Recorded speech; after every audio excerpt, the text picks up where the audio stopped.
itel has decided to surprise all of us, giving us a phone that is less than 100,000 naira and offering a 90 refresh rate, up to 12 gig of RAM, that's plus expandable for sure, AI powered assistance, splash resistance, and Android 14.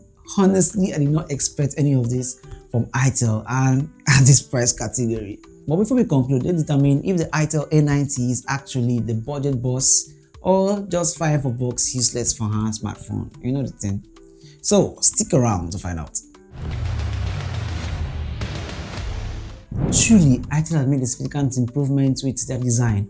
It actually looks like the TechnoSpark 10C or the Infinix Smart 10, but that's that. The itel A90 features a smooth matte finish that resists fingerprint, giving it a premium look and a clean finish. Color options include Starling Black, which is the one I have here, and Space Titanium, both of which presents a refined professional aesthetic. It also comes with IP54 rated protection, meaning little splash and dust will not affect this device. For how much, Kwanu? itel. On the right, we've got the volume rocker keys and the power button, which also doubles as the fingerprint scanner, and it's quite responsive.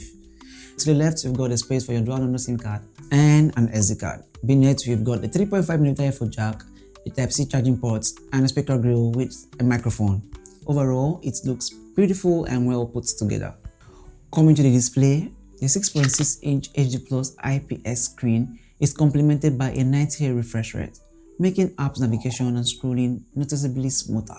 Whether you're watching content, scrolling through social media, or replying to messages, the experience is fluid. And for brightness indoor, it is sharp and usable. Outdoor under direct sunlight, it's still usable, although it doesn't match up to the OLED panel, which is understandable at this price point. But you can watch your TikTok videos and YouTube videos and still enjoy them.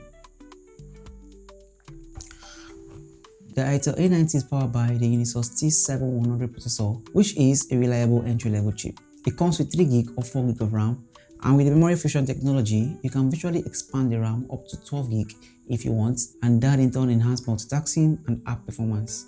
For everyday use like browsing, messaging, and light gaming, it performs smoothly. Games such as Software Sofa, Candy Crush, and even Dream League Soccer, they run well without struggle. However, high-end titles like Genshin Impact or Call of Duty Mobile may struggle, which is expected from a budget smartphone. For software, it runs on Android 14 with itel SO14, which makes the user interface clean and responsive with almost no bloatwares. The built-in assistant features are seamlessly integrated and genuinely helpful.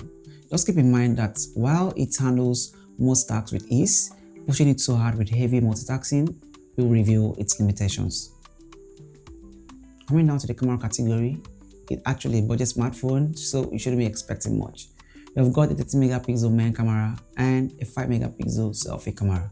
In good lighting condition, the rear camera delivers respectably good results with almost accurate skin tone, decent dynamic range, and passable portrait effect. Low lighting performance is average, so additional lighting is advised for better clarity.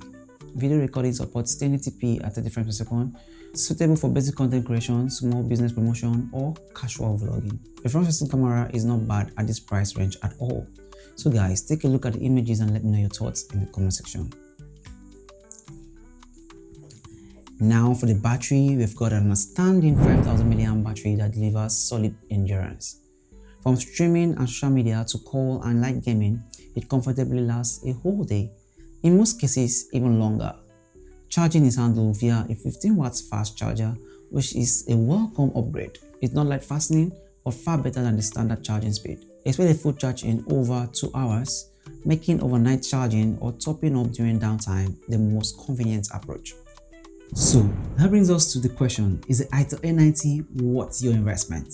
I'll say yes if you're seeking for a capable and a reliable daily device, a phone that is less than 100,000 naira but still feels modern, with solid battery life, decent AI features, smooth performance, and a nice design. However, it's not ideal if you rely heavily on multitasking and intensive apps, play high-end mobile games, or require professional-grade photography. This device is not for you. For just about 98,000 naira, itel delivers surprising value here. The itel A90 may not make the loudest noise in the room, but it certainly gets the job done. What are your thoughts? Would you pick the itel A90 or will you pick something else in this price range? Let me know in the comment section. Meanwhile, if you found this video helpful, make sure you like, share with friends, and most importantly, subscribe to this channel. Thanks for watching. Till next time, bye and bye.